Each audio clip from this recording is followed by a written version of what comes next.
Came to the chat. That's what I'm talking about, man. All these keyboard warriors in here want to go back and forth. Fuck all that. I like to debate live. How your day going, brother?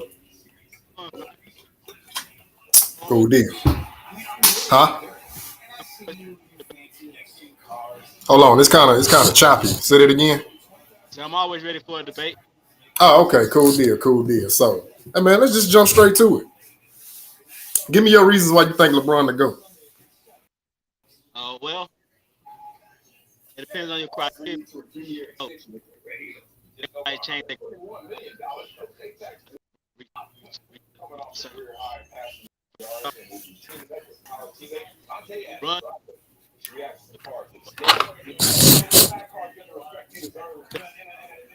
for him, but Jordan,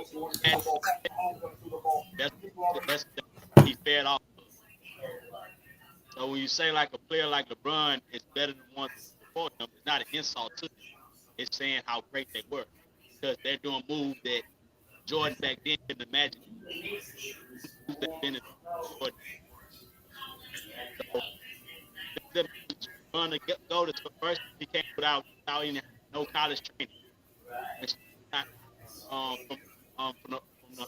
first overall draft pick from high school. He started one, got thrown to the pool, went to one organization, didn't win once he got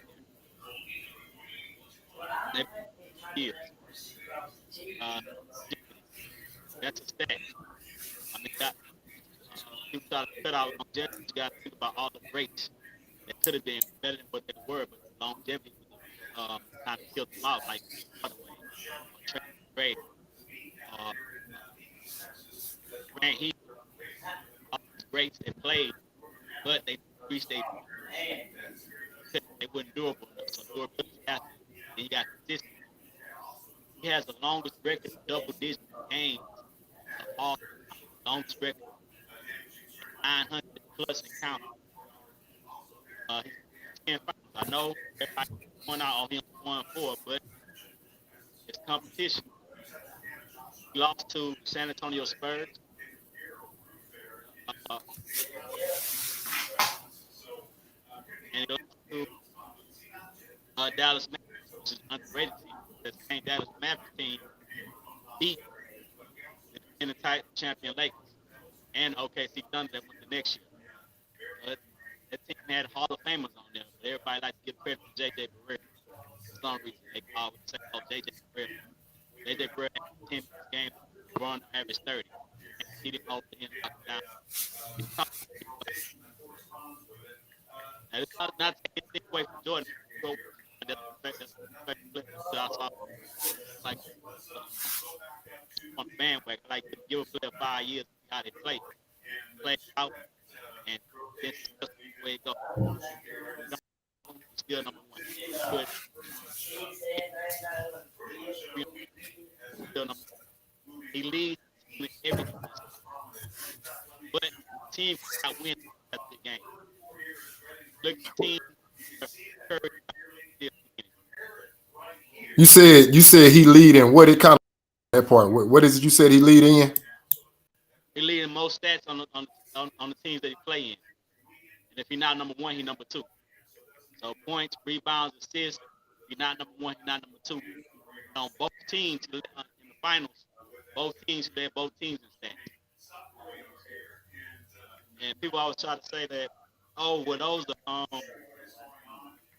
are stat padding. There's no such thing as stat padding. Now, this way. There's two things you can look at. There's two ways you can look at how people get stats. Remember Adrian Peterson? Who? You said Adrian who? Adrian Peterson. It's football, but you remember Adrian Peterson? Yeah, AP. Yeah. About to break Aaron Dickerson's record. All he had to do was run like I think 10 yards. Whatever it was, he was short by like a little. What he did was he ran and ran a bounce or took a dive so the team could get the win. He could have easily got the points and got the stat. But either way it goes, the stat is earned. Because he had to run the yards to get it. But the win was more important than the stat. It's not padding because you have to run real. It's not like everybody got out of the way and let them run. Make those things to make that. Some people think So numbers are more important than win. when you finish with the AP, I got one question I want to ask pertaining to football, but I want you to finish what you're saying on that. So it's just longevity and one quick team. I didn't like they switch teams numerous times. I wanted them to stay with Cleveland. They had Byron Scott coming in. It was his first time opportunity to have an actual coach. But after coached the Nets, he got fired after they went to the finals.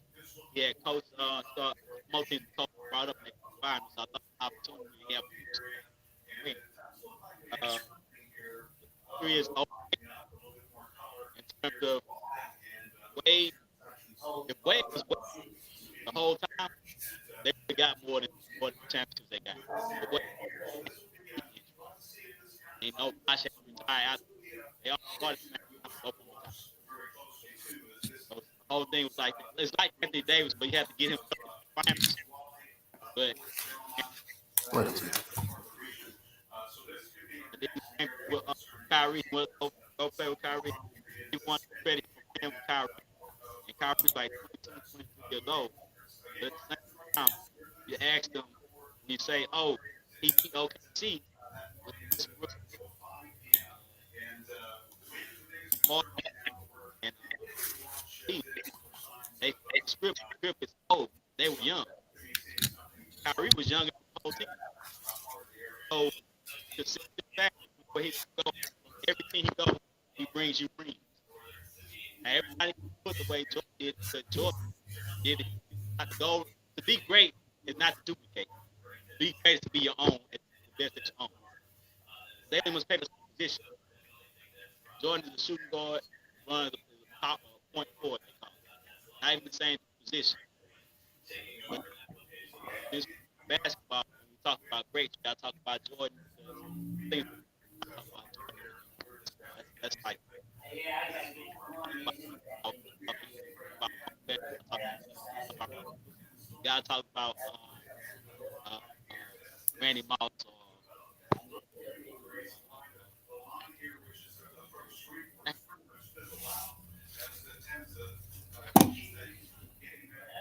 San Francisco.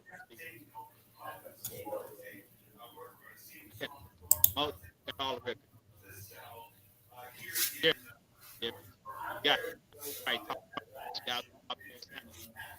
If I talk about Sanders, I gotta talk about Shaq. I gotta talk about Elijah One because those greats that came before. I don't believe no athlete more has been anybody get him. LeBron gets to watch Jordan tape. He can watch tape on Jordan. Jordan can't watch a tape on LeBron. Uh, Jordan, LeBron can watch tapes on Kobe. He can watch tapes on Elijah One. He can watch tapes on that came before him. The training's better. Everything's better now. Just like the fastest man in the world used to be um, Michael Johnson. Now it's Usain Bolt. Deion used to have the record for the now. Um, I can't remember the name, but it's somebody else. They broke his record. They stayed for a long time. Records continue to get broken, and athletes are better. Now, if we're going on popularity, Jordan got popularity because he got McDonald's in our mind. As a child, there was nothing better than going to McDonald's. It's like there was nothing better than watching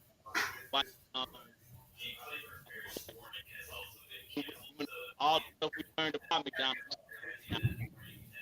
Regardless, they can tell you they got extreme answers before we still eat McDonald's because it's already programmed in our mind.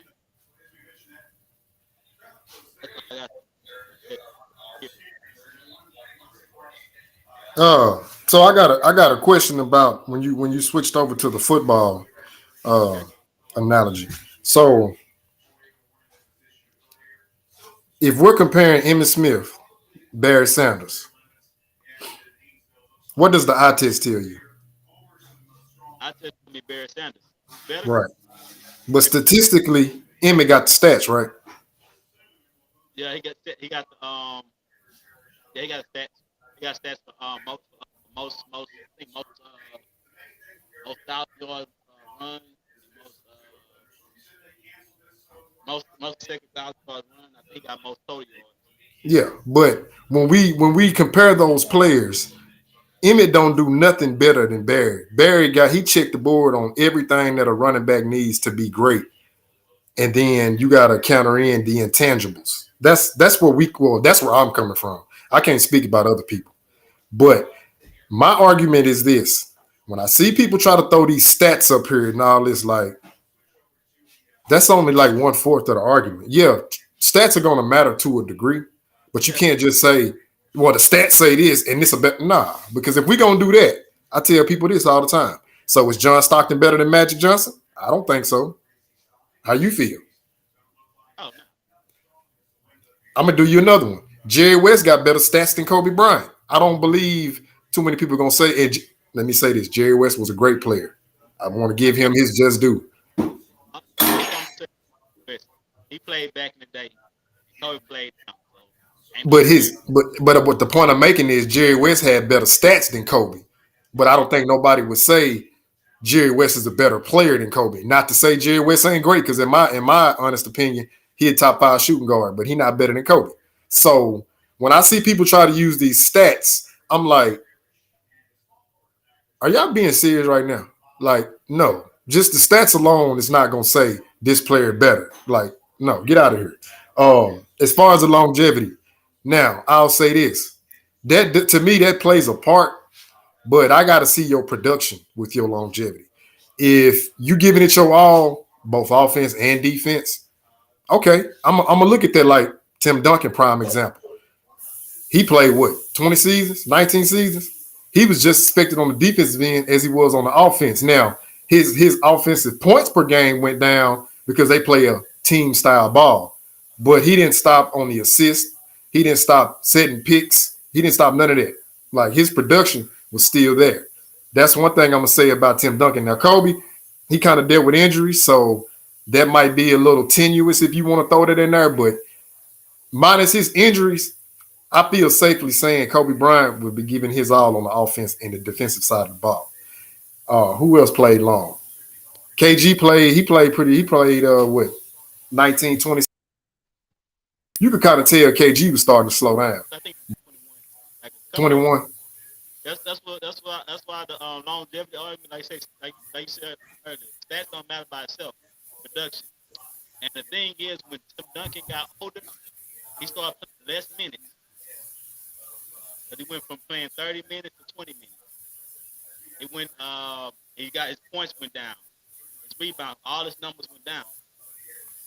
Now you say productivity. Mm-hmm. That is not everything, but it has a measurement of what happened. Just like the Mm-hmm. record, what happened. Mm-hmm. We see LeBron at his age, this fight, he still numbers. And like the number that he's doing like 38 minutes a game because they need every single point. They need every single point they need. It's a super team, but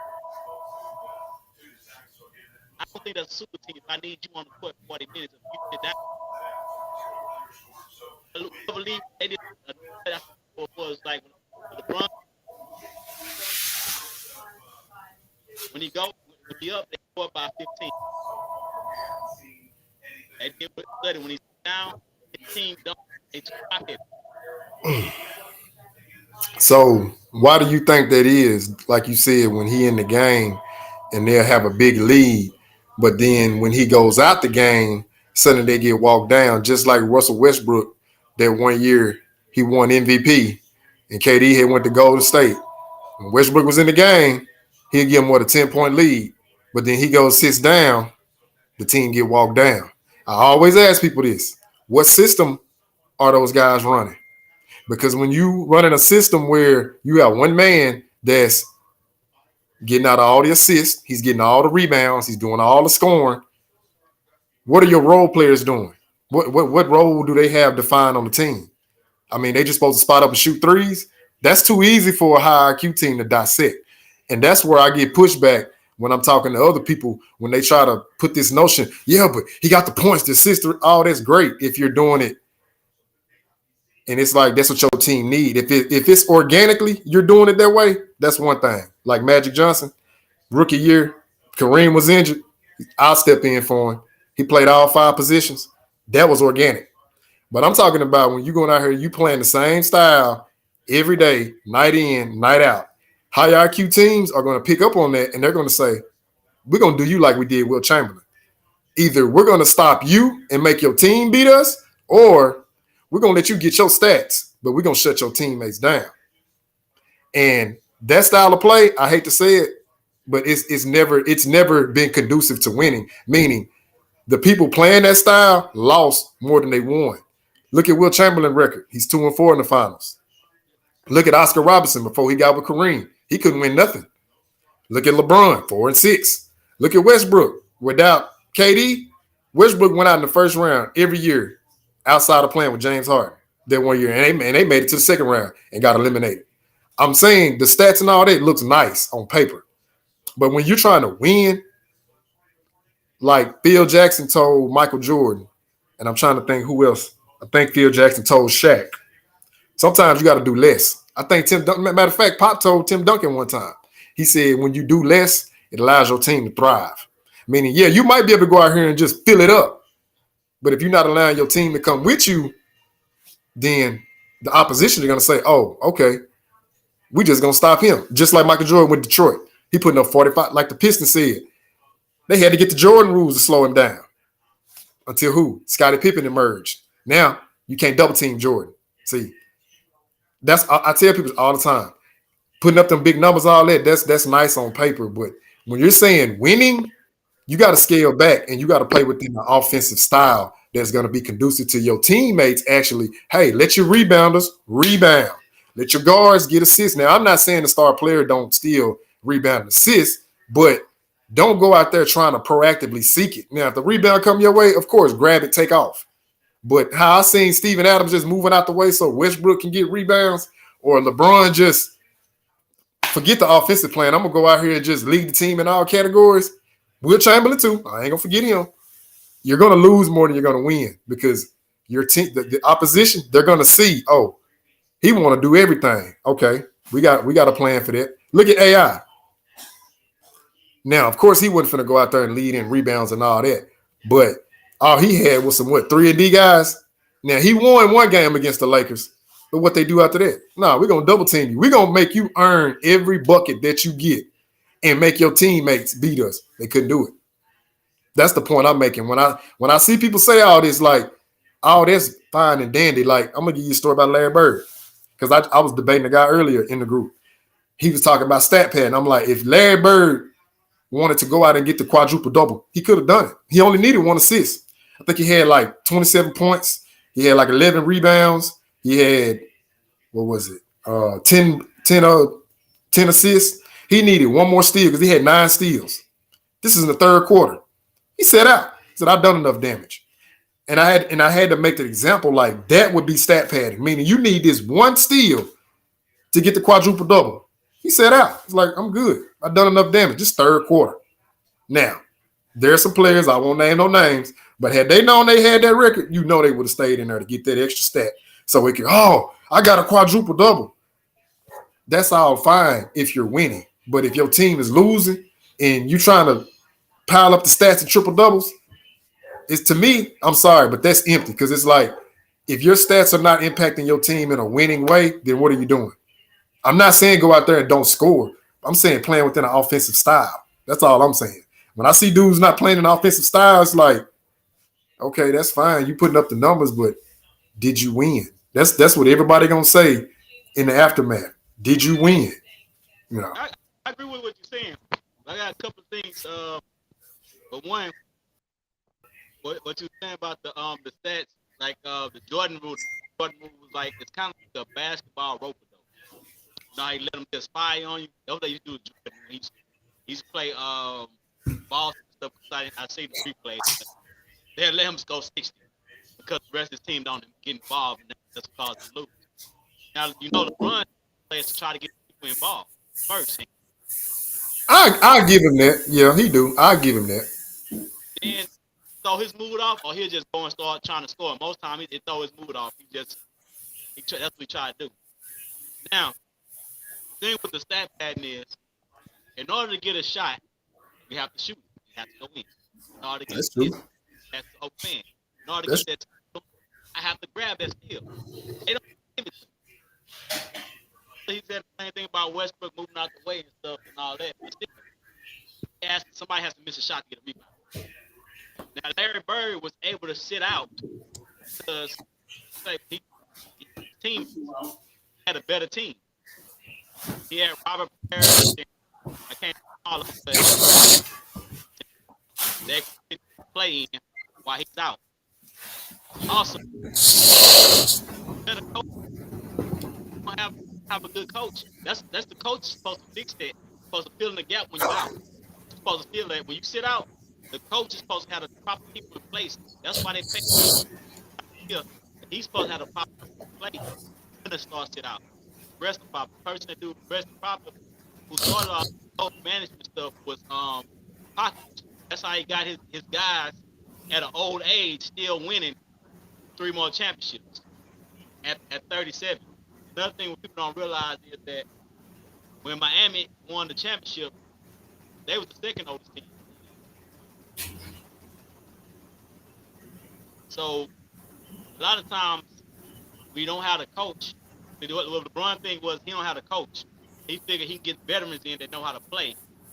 But what how he shoot himself in the foot is get those veterans, you cut out your bench. And so now it's all on the veterans. If they don't play well, you don't play well, y'all lose. Those teams are top heavy. And that all that they look at him as the GM because he asked for just like all players ask for, but only LeBron counts we ask for. Jordan would go ask for players too. But you know what the GM told him? Nope, not doing that. Because his GM had a backbone. Just because Rob Lincoln don't have a backbone to tell LeBron, no, we ain't doing this, we're going this way. We ain't doing this, we're going that way. Because that's your job. If I work a job, when I was working that job, I used to work at Whole Foods. And we had a new manager come in. And so, like, I was in the seafood department. The person that's over the store was friends with my coworker that I worked with. yeah. So I had a new manager come in. So what he would do, he would change. He didn't like the new manager, so he'd change stuff around. Then he'll call the head person and tell him, "Hey, don't tell him I told you that you told me to change it."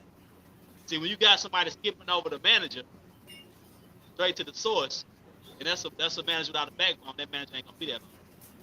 It's his job to say, "Hey, we're not doing that." It's the coach's job to go in and say, "Oh, this person go in, this person don't." Just like with the Rockets, I'm from Houston over here. So the Rockets, when I seen the Rockets, that year they almost beat Golden State. That was a coaching problem. That's people don't see the value of a Phil Jackson or Pat Riley, the coaching issue. You look at Rockets they broke the record for missing threes. They broke the record for missing threes.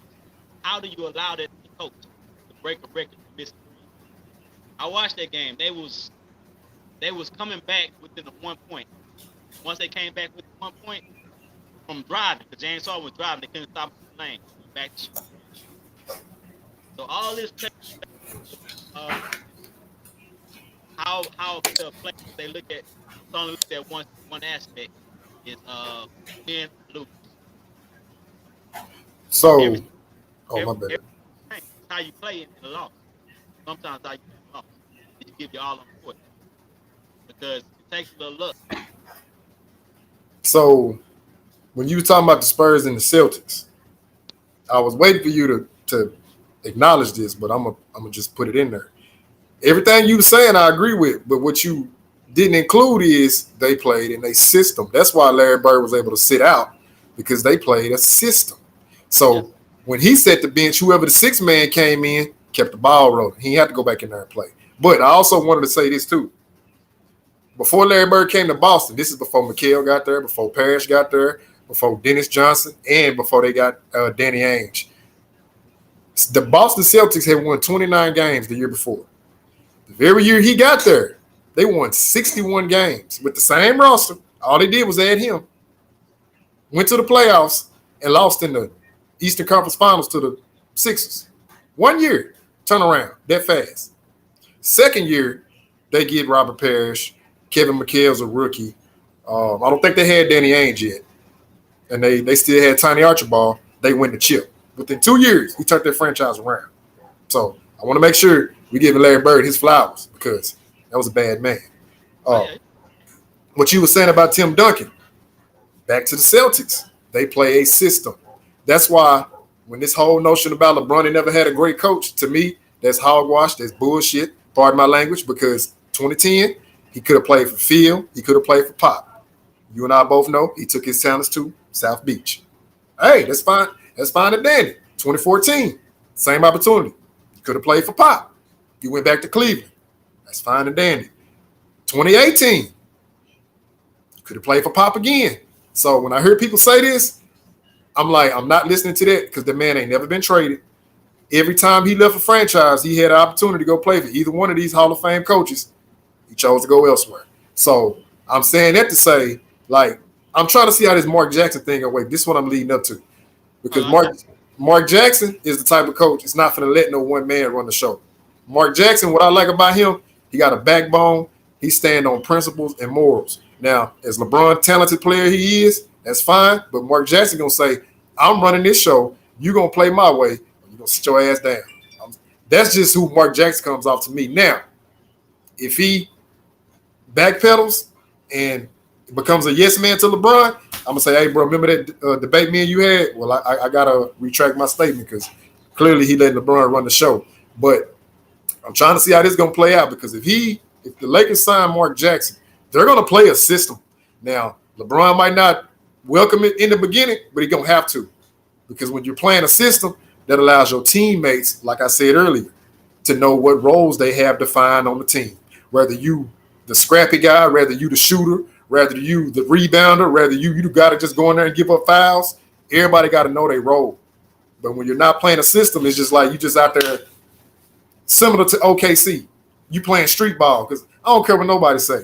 When they had KD, Westbrook, Harden, them boys weren't playing no system. They was playing street ball, but it was working up until they got to the finals. And everybody know what happened there. They lost. It was working until they got walked down by Golden State because Westbrook want to say, I'm taking the last shot.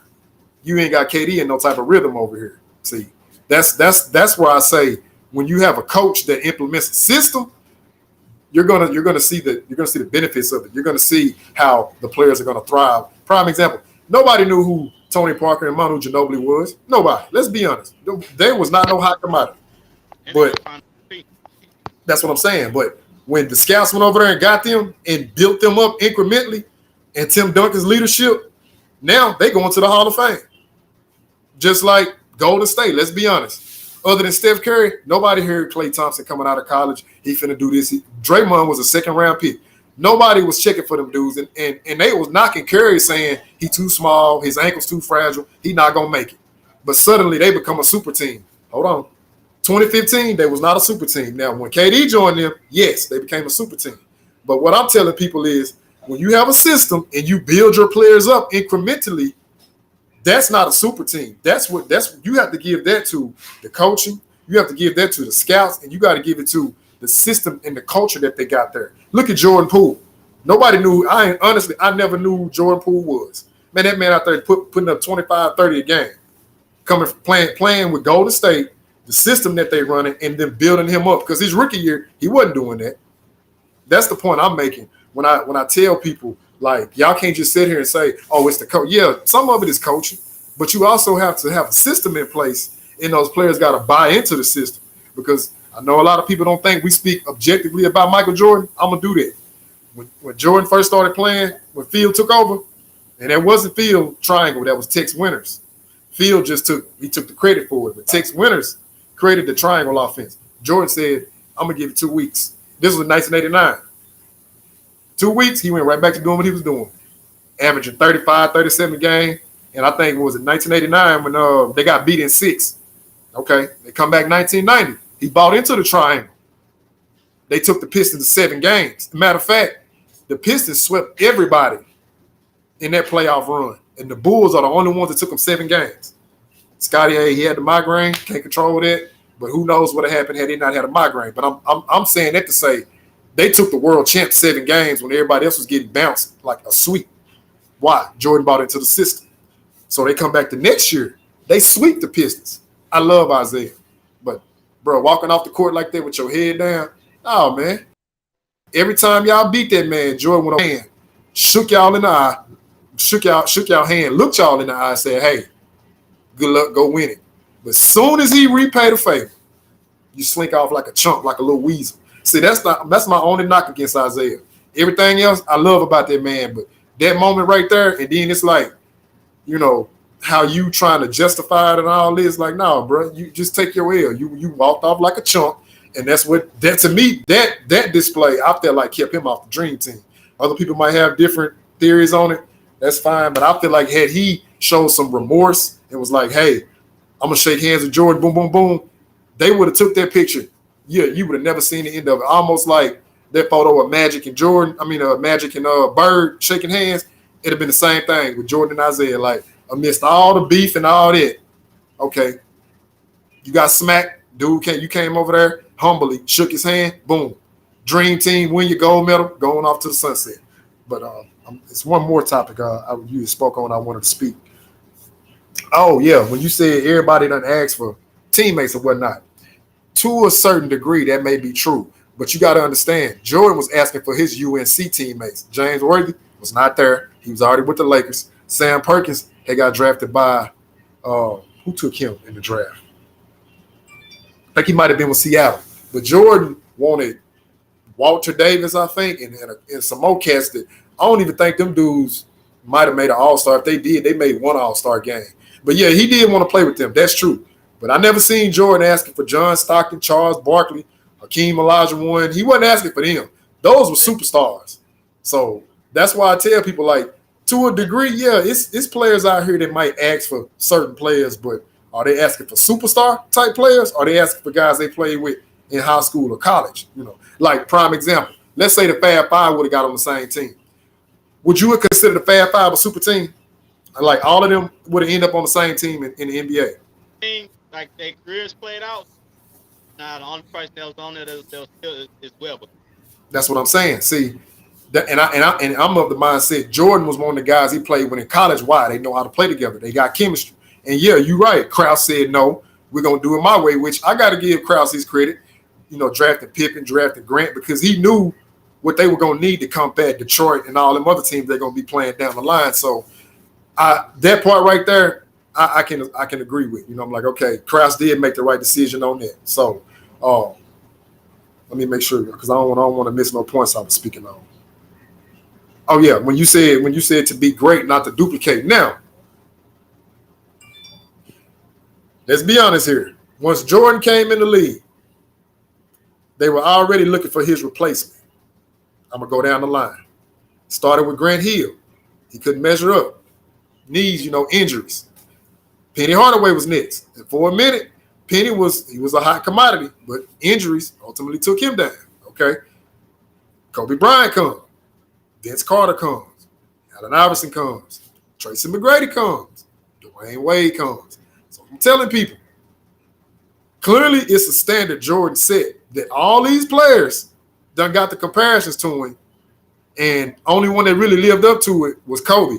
Like as far as the longevity wise, like as far as like, okay, who gonna get the closest with their career? Kobe. Because I remember in the 2006 finals, they were saying Dwayne Wade was a version of Michael Jordan with his finals performance. So I'm saying that to say, if the media starts these comparisons and then you have a player say, well, I'm going to work 23. I'm going to be the next whatever. Okay, you're kind of putting that pressure and that target on your back when you do that. Now, I'm not disagreeing with what you're saying because, yeah, his style of play is not comparable to Jordan's because, number one, he don't go out like with that mindset like, I'm just going to rip your heart out. Now, I'm not going to say LeBron don't want to win. I believe he do.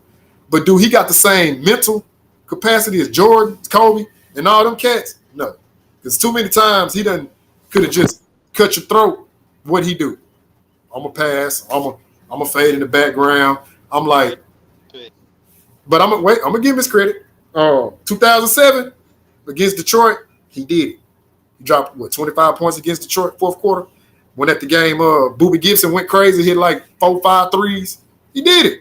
Okay. They was down 3-2 to Boston before they finally won their first chip. He went for like 46 points when they said he had the possess look. He had something like 12 rebounds, 8 assists. He did it. So now I've seen you do it.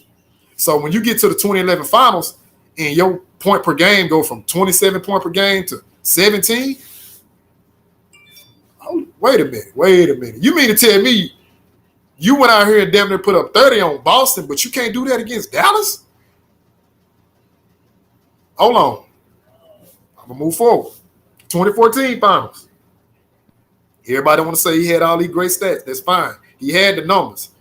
But when I asked this question, I never get an answer. How many of those points impacted his team winning? Because remember, they got blew out by a record margin. It was a 70 point differential between the 5 games. So yeah, they telling me he averaging 28 and 7 and 7, but how much is it has impacted the team if you're getting blown out by 15 points per game? See, that's always a question that I be asking. I'm like, you can't tell me I'm hating if I'm asking you a question about a fact and you can't give me an answer. First thing they want to say, oh, you're hating. No, I'm not hating. I need to know, why did this happen? Now, was Wade injured? Yeah, he was. I won't deny that. Bosh was just getting outplayed by Tim Duncan and what was it? Tiago Splitter down there.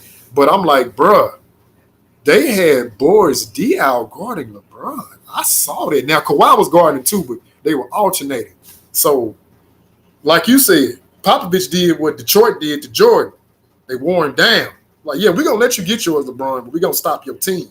And that's what happened because what was his name? Boris Diaw. Like, let's be honest, dude was like 240, you know what I'm saying? At that time, he done got chubby. And then you got Kawhi, you know what I'm saying, all up in your grill, you know what I'm saying? Because at that time, I didn't know who Kawhi was, but he came out on the big stage in that finals. But the point I'm making is, you notice Spurs had a balanced offense scoring across the board. Tim Duncan had, 19? I think Kawhi was second with 14. Ginobili had 13. Parker had like 11. They top guys were all in double digits, but it pretty much was like balanced scoring. It wasn't like no one man going for 30 and the rest of them, you know, just getting in where they fit in. And that series ended in, 5 games. That's why I'm telling people, when you're playing a system opposed to 1 or 2 guys trying to do everything, well, hey, somebody like Pop, somebody like Pat Riley, somebody like Phil, okay, so we got to negate you two. Boom, easy adjustment. Another thing about LeBron, be honest, he has a plan A. He never have a plan B, plan C, plan D. When you got a plan A, your plan A gets stops. What do you do now? You panic. When you panic, what happens? You make mistakes. When you make mistakes, what happens? You lose. Vince Lombardi said this: fear makes cowards of us all. So when you start panicking, your plan A don't work. Look, boxing analogy. What happened when Tyson? With Dallas. I agree with that with Dallas. 100%. But what happened with Tyson when he had what? The one hitter. When he didn't have that no more, what happened? Holyfield got it. Lennox Lewis got it. Dallas. I agree with Dallas. We say when Dallas married, that's what happened to him. Dallas.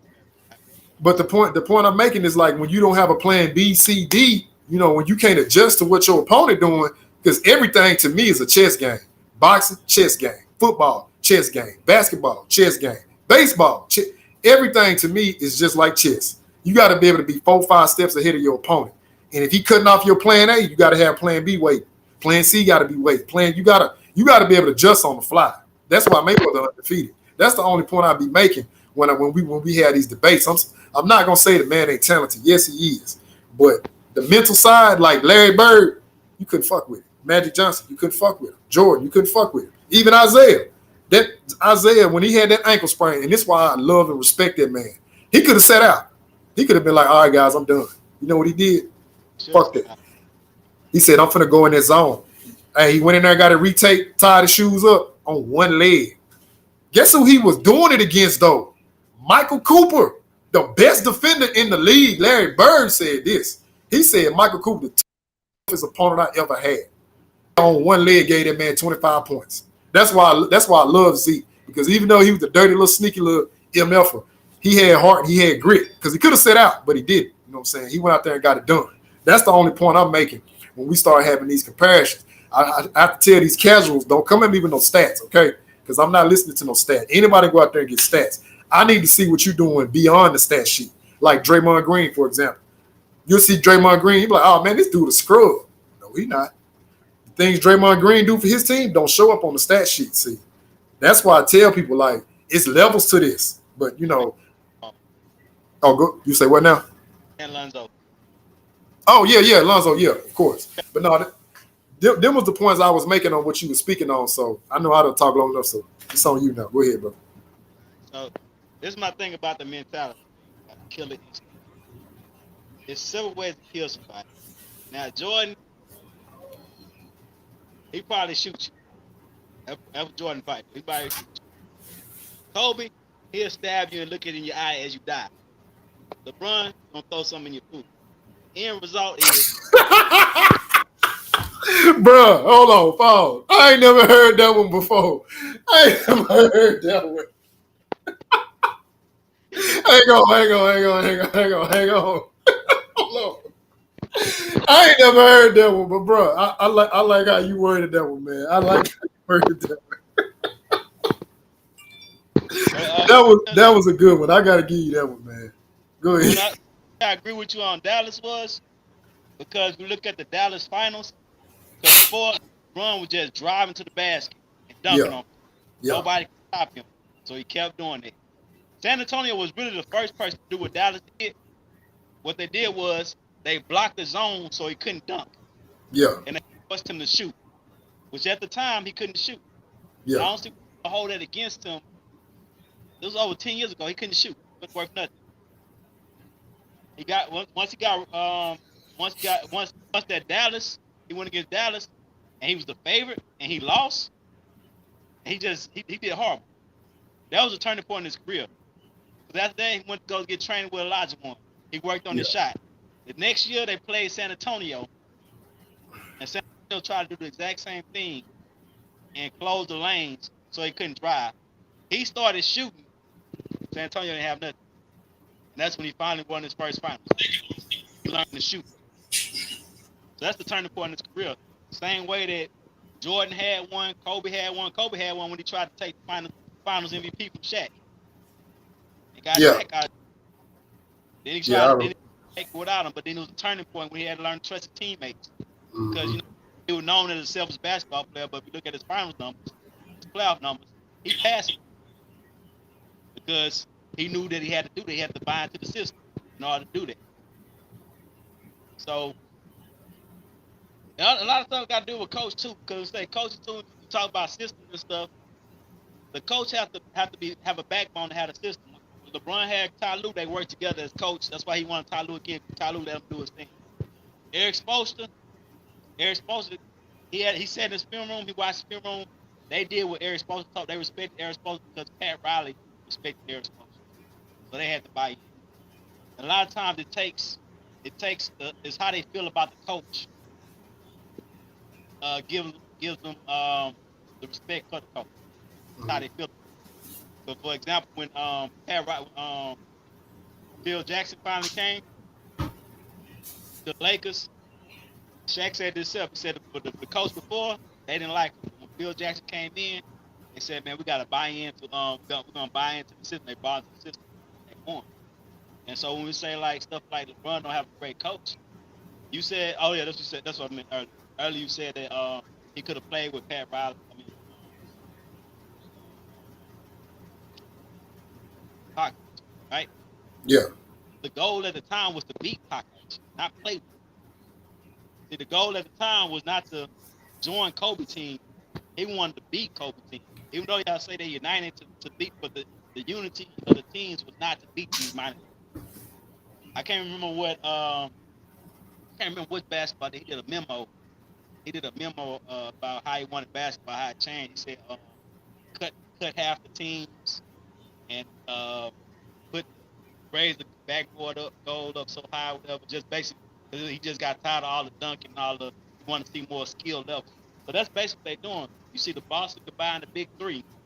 Take Kevin Garnett, Paul Pierce, Ray Allen, and the upcoming star Rondo. Put them on the team because they trying to fight Kobe.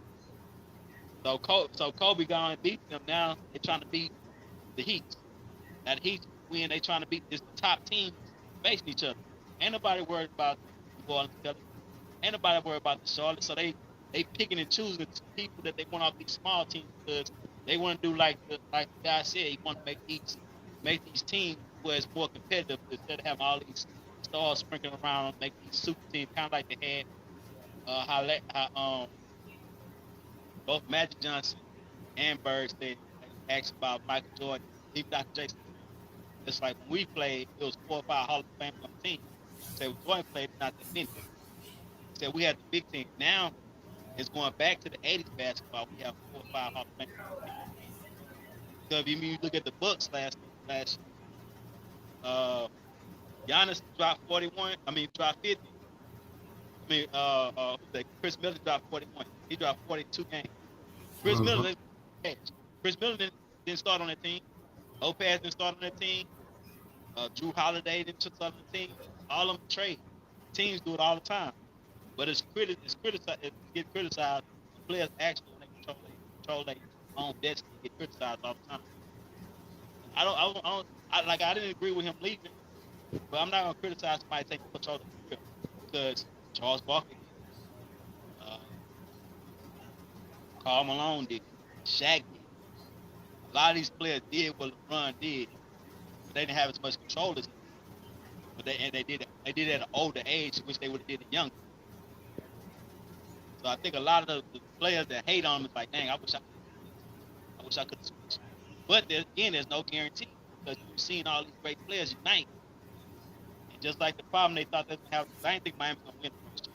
I thought they were going to make a good playoff run. They'll did because you combining stars that used to have the ball in their hand don't always fit. Haven't tried for years just because LeBron being unselfish and able to play that. I think that's all. Yeah.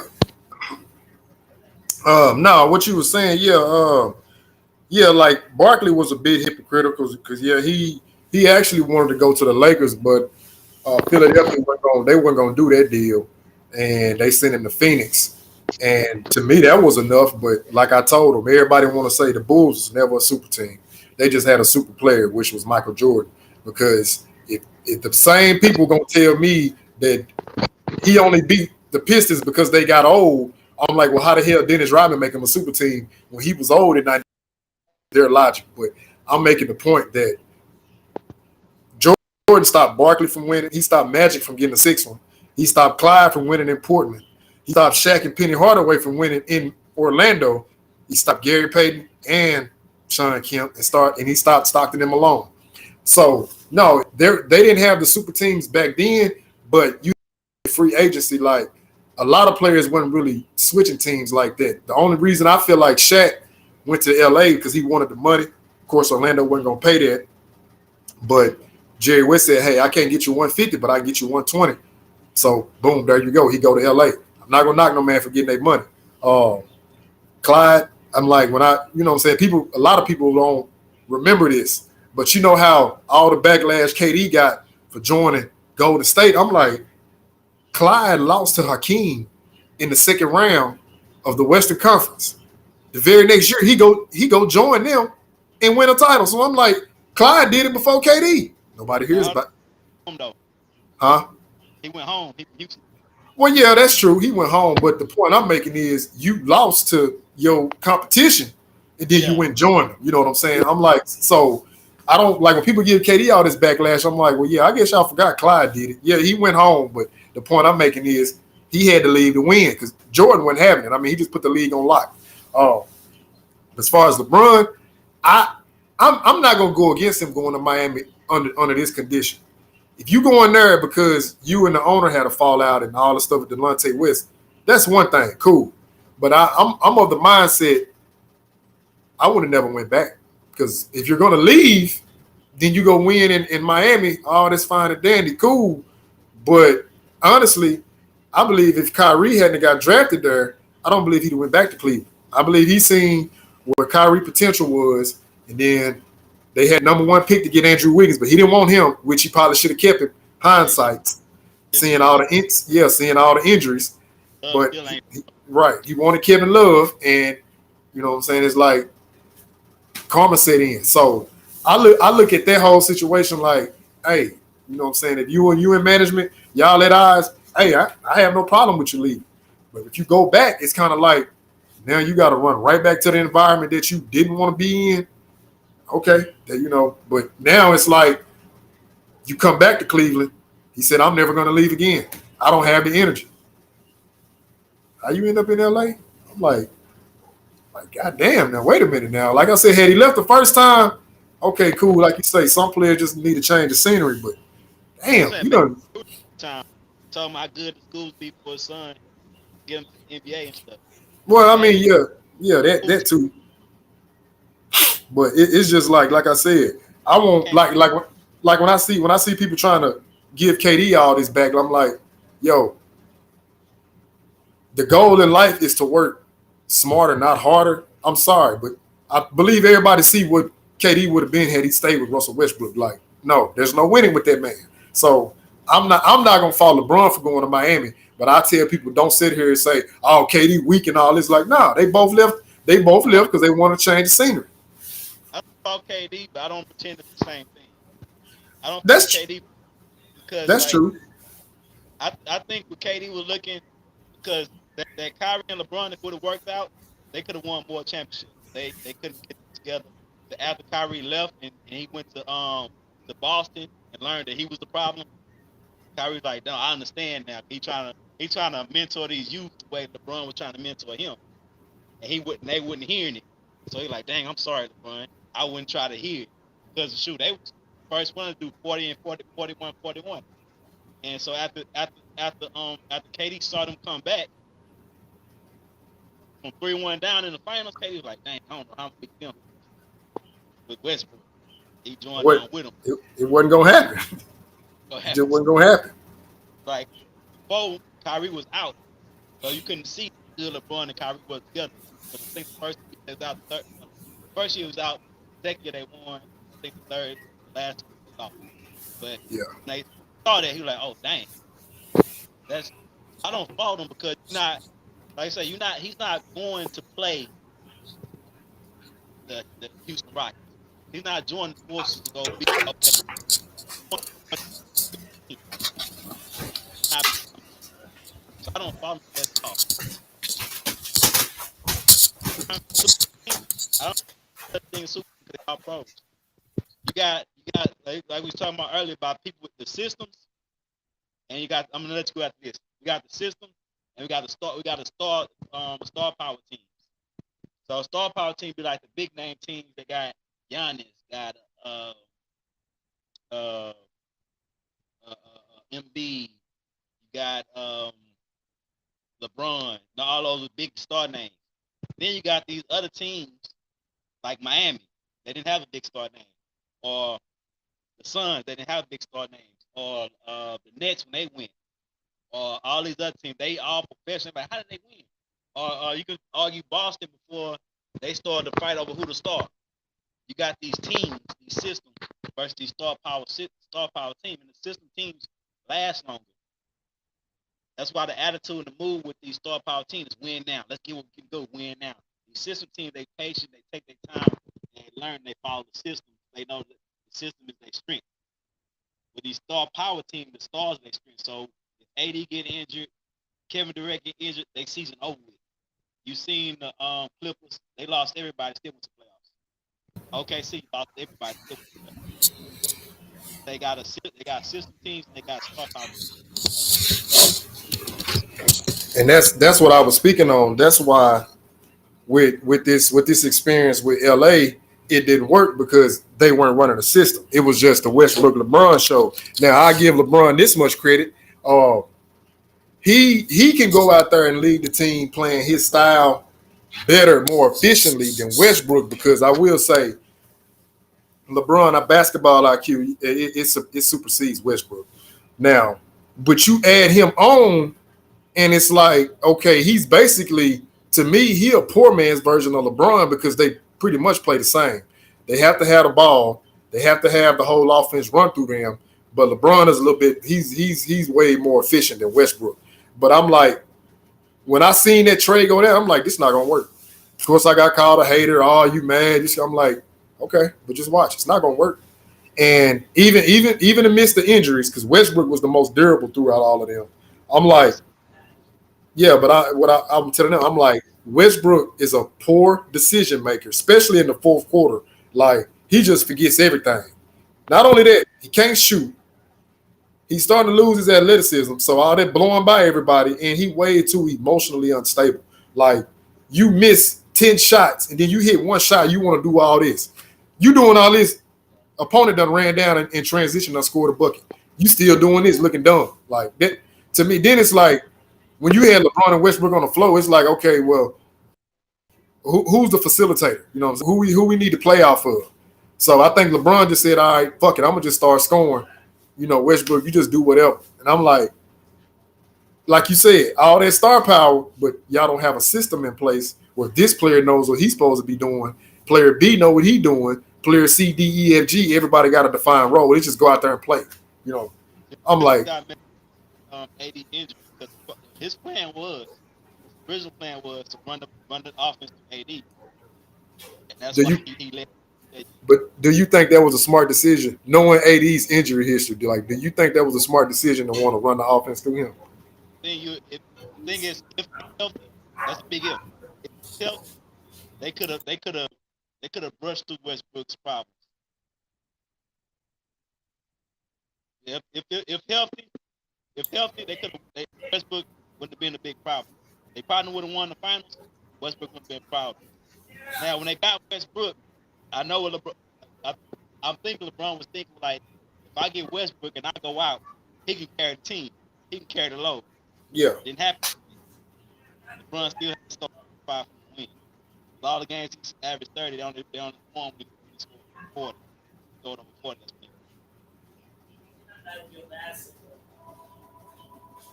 No, and I agree with that. That's why I came back to the notion like you're gonna deal with injuries. Like I think people forgot the last year the Bulls won their chip. Scotty missed 38 games. Yeah, the Bulls did struggle for what about the first 2 weeks. Jordan turned it around and they went 27-11. All of a sudden, Scotty coming back now. See, that's why I say when you're playing in the system, just prime example. Everybody want to say when Jordan retired, they won 57 games the previous year. The next year, the Bulls won 55. Yeah, because they played a system. But what happened when they got to the New York Knicks? Couldn't get over the hump. Why? Because they didn't have that alpha. See, everybody got to have that established alpha dog. Then you got the beta, the lieutenant, and then you got everybody else that fall in place, the soldiers. But when you got too many trying to vie for that top spot, it's not going to work. You might win one, you might win two, but ultimately you can't have two bulls in a pen. And I love Scotty, but that whole I'm just as good as Jordan, Scotty, stop. Because everybody got that image when you sitting on the bench and you pointing at Jordan because you got the shoes on, telling him to come back. Everybody know heavy is the head that wears the crown. Everybody want to be in that position till it's time to get there. They're like, oh, what the fuck I done got myself into? Nah, it's too late now. So that's why I was saying when you have guys who can be talented, yeah, put up great stats and numbers, but if you're not willing to, pull back and play within a team, then your chances of winning are gonna be slim to none. Like I said, you might sneak through and get one, but it's not gonna be like playing this same style over and over and you're gonna win. Because a lot of times, like when the Bulls were winning, it wasn't just offense. Sometimes they said, "No, we're gonna turn it on defensively." Hey, they win the game, just like they did the Jazz. I think they stopped them. They won game. They only scored like 50-some points. Everybody, oh, they old and washed up.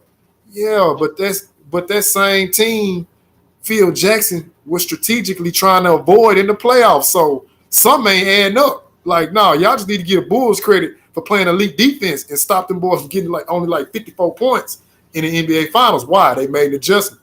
They said, okay, we're gonna turn it on the defensive side. We're gonna win this game. That's why I went back to what I was saying earlier. All these sports, it goes right back to chess. You gotta outsmart your opponent.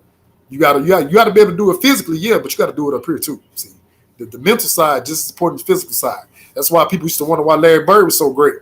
I said, do y'all really want to know why? I said, number one, he mastered the triple threat, so you didn't know what he was gonna do. I said, Dennis Rodman, Greatest defender ever. Could guard 1 through 5. I seen him lock Shaq down. I done seen him guard Magic, Bird, Jordan, all of them, Barkley. And Larry Bird used to give that man the business before he had the back injury. I'm like, Dennis Rodman, greatest defender ever, couldn't even stop Larry Bird. Why? He mastered the triple threat. You run out there, he pump fake you. What you do? You know he can shoot. You gonna jump. He might take one dribble. He may go to the cuff. Okay, you don't run out there. Well, shit, he gonna pull up. You know what I'm saying? So when you master that position, like when you that basketball move right there, like I tell people, outside of the mid range, you really unstoppable because now you control the defense. You know what I'm saying? If they give you too much space, what are they gonna say? It's too much room. Then he's 6'9", he shoot. Who gonna block that? Nobody.